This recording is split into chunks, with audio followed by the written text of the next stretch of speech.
اعلموا ان اللہ شدید العقاب وان اللہ غفور رحیم.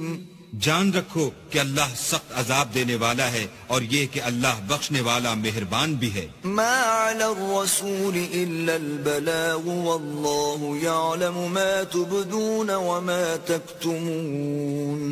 پیغمبر کے ذمے تو صرف پیغام اللہ کا پہنچا دینا ہے، اور جو کچھ تم ظاہر کرتے ہو اور جو کچھ مخفی کرتے ہو اللہ کو سب معلوم ہے. قل لا يستوي الخبيث والطيب ولو أعجبك كثرة الخبيث فاتقوا الله يا أولي الألباب لعلكم تفلحون. کہہ دو کہ ناپاک چیزیں اور پاک چیزیں برابر نہیں ہوتی، گو ناپاک چیزوں کی کثرت تمہیں خوش ہی لگے، تو عقل والو اللہ سے ڈرتے رہو تاکہ رستگاری حاصل کرو.